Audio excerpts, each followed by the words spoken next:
اعوذ باللہ من الشیطان الرجیم بسم اللہ الرحمن الرحیم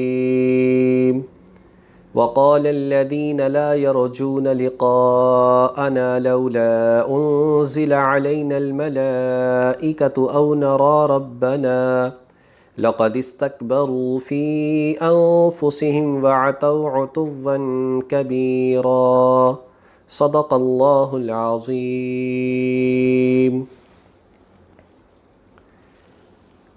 خلاصہ قرآن حکیم کے حوالے سے آج 19ویں پارے کا خلاصہ بیان کیا جا رہا ہے۔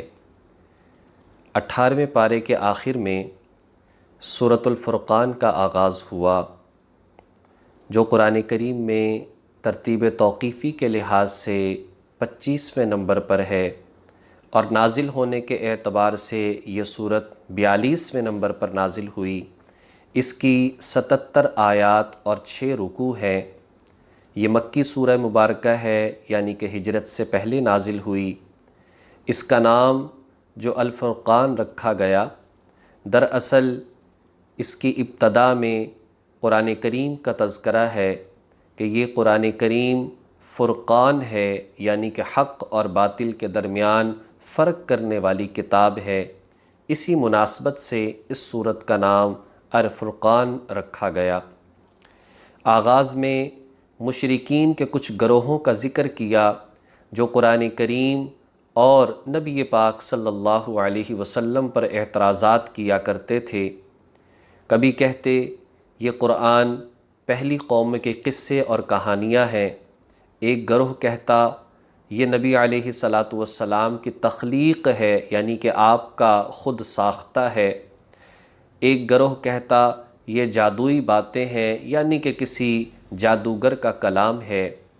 اسی طرح نبی علیہ السلام کے حوالے سے کہتے کہ یہ نبی فرشتہ کیوں نہیں ہے، یہ ہماری طرح کا انسان کیوں ہے۔ کبھی کہتے کہ اچھا چلو انسان بھی ہے تو کسی خوشحال کو نبی ہونا چاہیے تھا، اس غریب یتیم کو نعوذ باللہ کس نے نبی بنا دیا؟ تو اس میں جواب دیا گیا 19ویں پارے کے آغاز میں، فرمایا کہ دیکھو، بلکہ مزید اعتراضات کا ذکر کیا کہ وہ کہتے کہ ہمیں فرشتے کیوں نہیں نظر آتے، یا ہمیں اللہ تعالیٰ کیوں نہیں نظر آتا؟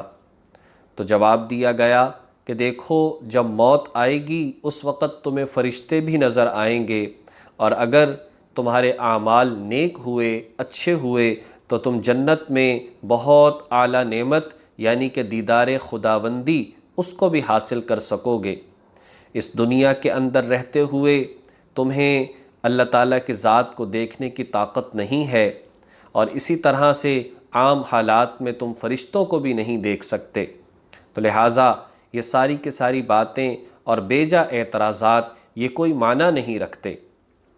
اللہ تعالیٰ کی ذات نے اس کے بعد اعمال کی قبولیت کی شرائط کو بیان فرمایا، کہا کہ انسان کو چاہیے اللہ تعالیٰ کی ذات پر ایمان رکھتے ہوئے اعمال کرے۔ اگر اللہ کی ذات پر کامل ایمان اور یقین نہ ہو تو بڑے سے بڑا عمل بھی انسان کا ضائع ہو جاتا ہے۔ آیت نمبر 30 میں نبی پاک صلی اللہ علیہ وسلم کی ایک شکایت کو ذکر کیا کہ حضور علیہ السلام اللہ تعالیٰ کے حضور اپنی امت کی شکایت کریں گے، یا قوم اتخذوا ھذا القرآن مہجورا، اے میرے رب، میری قوم نے قرآن کریم کو چھوڑ دیا تھا۔ اس چھوڑنے کا معنی کیا ہے؟ مفسرین فرماتے ہیں اس کا پہلا معنی یہ ہے کہ انسان قرآن پر ایمان ہی نہ رکھے۔ دوسرا معنی اس کا یہ ہے کہ ایمان تو رکھے لیکن پڑھے نہ۔ آج دیکھ لیں ہم کس قدر قرآن کریم کی تلاوت کرتے ہیں یا سنتے ہیں۔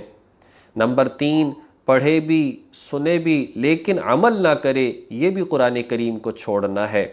نمبر 4، انسان عبادات اور عبادات کے حوالے سے قرآن میں پڑھے، اس پر تو عمل کرے لیکن اپنے معاملات کے اندر قرآن کریم سے رہنمائی حاصل نہ کرے۔ اور نمبر 5، انسان اپنے باطنی امراض میں قرآن کریم سے شفا حاصل نہ کرے، یہ بھی قرآن کریم کا چھوڑ دینا ہے۔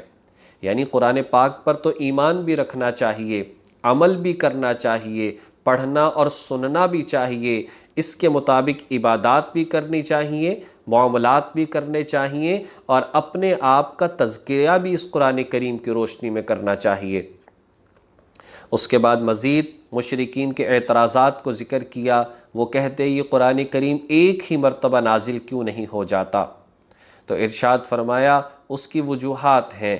دیکھو، ایک تو نبی پاک صلی اللہ علیہ وسلم کو تسلی دینا مقصود ہے، اس لیے کہ حضور اس مکی زندگی میں کافی پریشان ہوا کرتے تھے کہ لوگ مانتے نہیں، طرح طرح کی باتیں کرتے ہیں، تو جب جبریل بار بار آتے ہیں اس سے نبی پاک صلی اللہ علیہ وسلم کو تسلی حاصل ہوتی ہے۔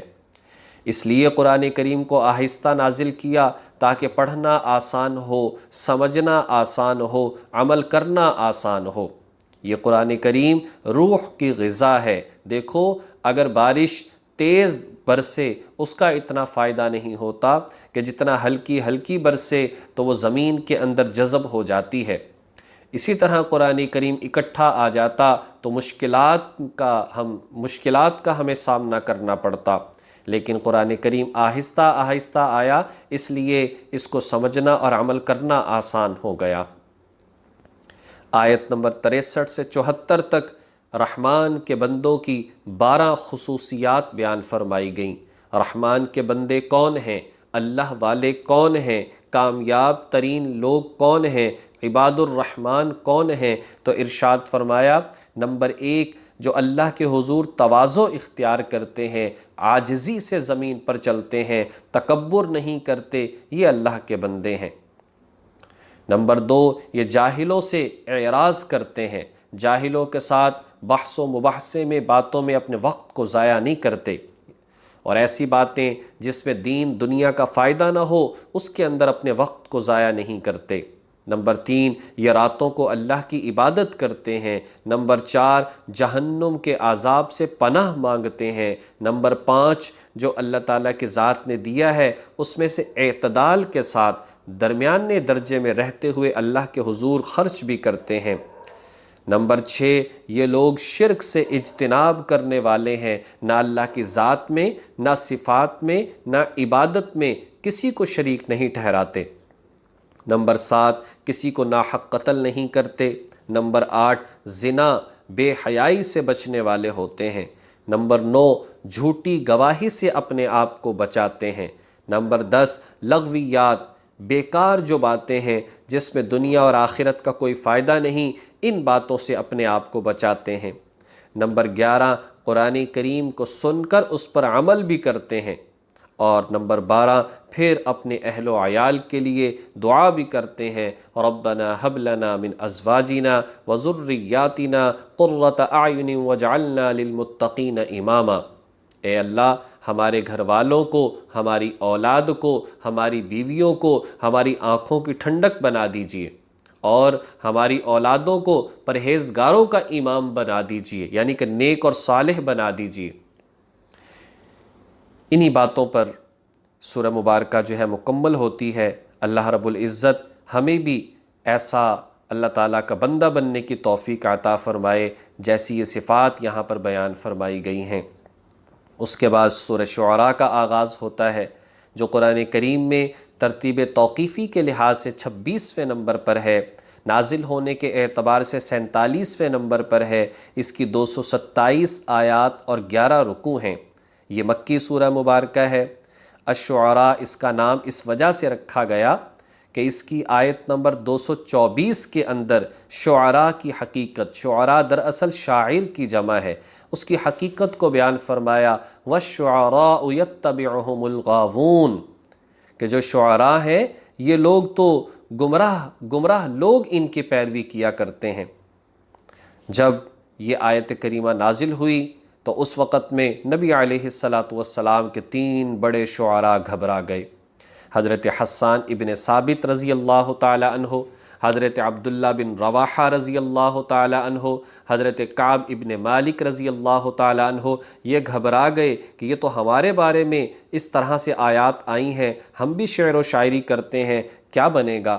نبی علیہ الصلاۃ والسلام نے فرمایا دیکھو اس کے اندر یہ بات بیان کی گئی ہے، وہ لوگ جو کہ گمراہ ہیں، وہ لوگ جو کہ ناپاک باتوں کے اندر پڑے ہوئے ہیں، وہ لوگ جو کہ غلط باتیں اور خیالی دنیا کے اندر زندگی گزارتے ہیں، یہ ان کے حوالے سے فرمایا ہے۔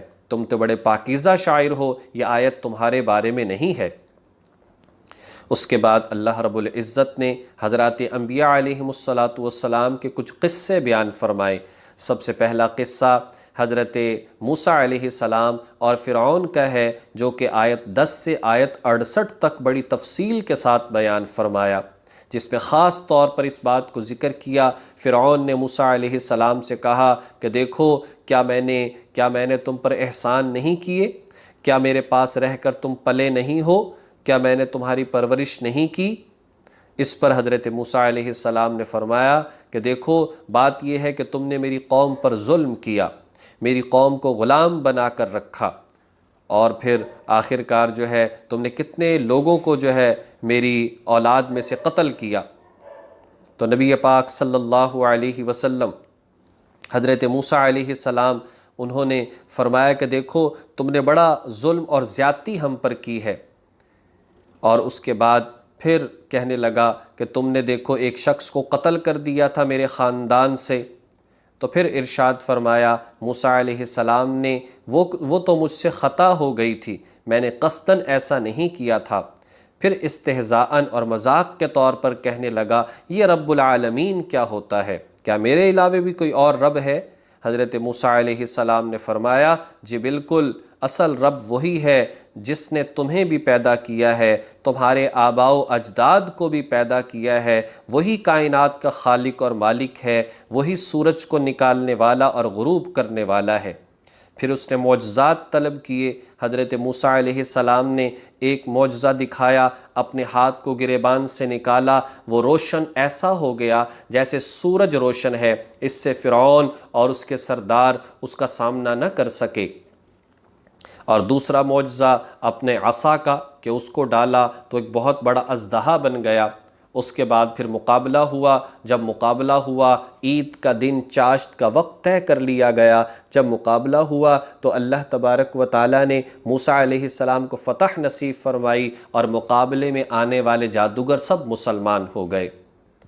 دوسرا واقعہ حضرت ابراہیم علیہ السلام کا بیان فرمایا، آیت 69 سے آیت 104 تک بیان فرمایا کہ ان کی قوم بت پرست تھی، ان کے والد آزر بھی بت پرست تھے۔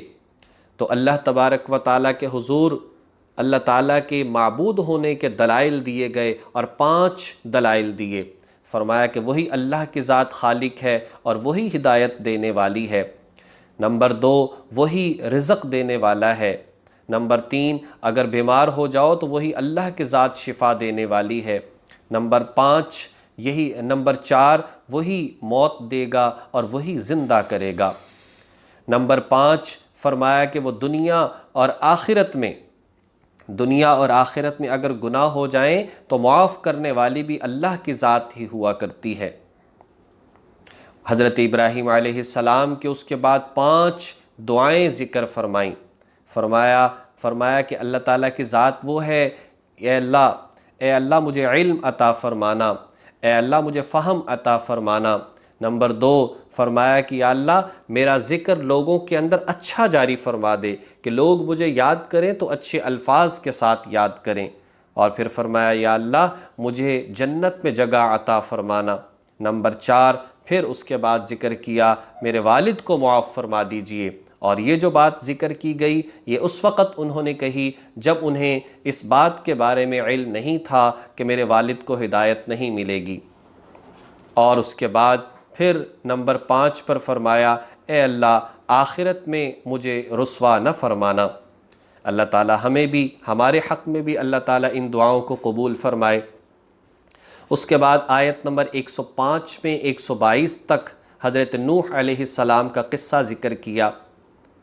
آیت 123 سے 140 تک حضرت ہود علیہ السلام کا قصہ ذکر کیا۔ یہ اقوام بھی شرک کیا کرتی تھیں، اپنی اکثریت، اپنی طاقت، اپنے قد کاٹ، اپنے محلات اور اپنی نعمتوں پر تکبر کیا کرتے تھے۔ اور اس کے بعد پانچواں قصہ آیت 141 سے 159 تک صالح علیہ السلام کا ذکر کیا۔ اللہ تعالیٰ نے اس قوم کو بڑا مالدار بنایا، بڑے باغات عطا فرمائے، بجائے اس کے کہ شکر ادا کرتے انہوں نے تکبر شروع کر دیا، انہوں نے شرک شروع کر دیا، اور معجزات جو اپنی مرضی کے مطابق آئے ان کا بھی انکار شروع کر دیا۔ اللہ تعالیٰ کی ذات نے زلزلہ جو ہے وہ بھیجا، جس کی وجہ سے اس قوم کو تباہ و برباد کر دیا گیا۔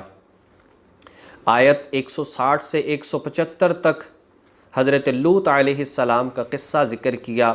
یہ قوم بے حیائی کے اندر مبتلا ہو گئی، اور ان کے نوجوان جو ہیں وہ بے حیائی کے اندر مبتلا ہو گئے، بدکاری کے اندر مبتلا ہو گئے، ہم جنس پرستی کے اندر مبتلا ہو گئے، اس کام کے اندر جس کو جانور بھی برا سمجھتے ہیں اور نفرت کرتے ہیں۔ اللہ کی ذات نے ان پر بھی پتھر برسائے اور تباہ و برباد کر دیا۔ ساتواں قصہ حضرت شعیب علیہ السلام کی قوم کا ذکر کیا، آیت 176 سے 191 تک۔ اللہ کی ذات نے ان کو گھنے جنگلات عطا فرمائے، بڑے باغات عطا فرمائے، چشمے عطا فرمائے، لیکن یہ قوم حقوق العباد کے اندر کمی کیا کرتی تھی، ناپ تول کے اندر کمی کیا کرتی تھی۔ شدید گرمی ہوئی جس کی وجہ سے یہ لوگ پریشان ہوئے۔ اللہ کی ذات نے ایک بادل کا ٹکڑا بھیجا، یہ سمجھنے لگے کہ بارش آئے گی، لیکن اسے آگ برسی، سب کو ختم کر دیا گیا۔ اس کے بعد سورہ نمل کا آغاز ہوتا ہے۔ سورہ نمل قرآن کریم میں 27ویں نمبر پر ہے، اور نازل ہونے کے اعتبار سے 48ویں نمبر پر نازل ہوئی۔ یہ آیات، اس کی آیات 93 ہیں اور اس کے 7 رکوع ہیں۔ مکی سورہ مبارکہ ہے۔ اس کا نمل نام اس لیے رکھا گیا، اس میں آگے ایک چیونٹی کا واقعہ آ رہا ہے جس کی وجہ سے اس کا نام نمل رکھا گیا، اس لیے کہ نمل عربی میں چیونٹی کو کہا جاتا ہے۔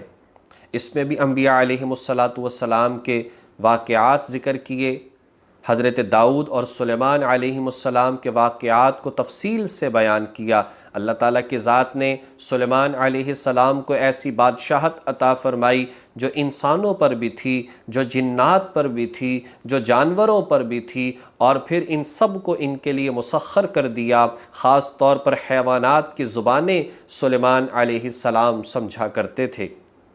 آیت نمبر 18 اور 19 کے اندر چیونٹی والا واقعہ ذکر کیا کہ جب ایک وادی جو چیونٹیوں کی تھی وہاں سے سلیمان علیہ السلام گزرنے لگے تو تقریباً 3 کلومیٹر کے فاصلے پر ابھی تھے۔ اس وقت ایک چیونٹی کہنے لگی، دیکھو سلیمان علیہ السلام کا لشکر آ رہا ہے، کہیں ایسا نہ ہو کہ بے دہانی میں تمہیں روند ڈالیں، تم اپنے بلوں کے اندر داخل ہو جاؤ۔ اس پر حضرت سلیمان علیہ السلام نے مسکرائے بھی، اللہ کی ذات کا شکر بھی ادا کیا، یا اللہ آپ نے کیسی نعمت دی ہے، نبوت بھی دی، بادشاہت بھی دی، اور حیوانات کی زبانیں سمجھنے کی صلاحیت اور قوت بھی دی۔ آیت نمبر 20 میں ہدہد کا واقعہ ذکر کیا۔ حضرت سلیمان علیہ السلام کے دربار میں مستقل رہنے والے پرندوں میں ایک پرندہ ہدہد بھی تھا۔ ایک دن حاضری ہوئی تو وہاں پر موجود نہیں تھا۔ سلیمان علیہ السلام کہنے لگے، یہ کہاں چلا گیا؟ اگر یہ آئے گا، کوئی اچھی بات یا خبر نہ لے کر آیا تو اسے مار دیا جائے گا، قتل کر دیا جائے گا، ذبح کر دیا جائے گا۔ وہ آیا، اس نے آیت 22-44 کے اندر آتا ہے، آ کر بتایا کہ یہاں پر یمن کے ایک علاقے میں سبا ایک جگہ ہے، وہاں پر ایک ملکہ رہتی ہے جس کا نام بلقیس ہے، یہ سورج کی پرستش کرتے ہیں۔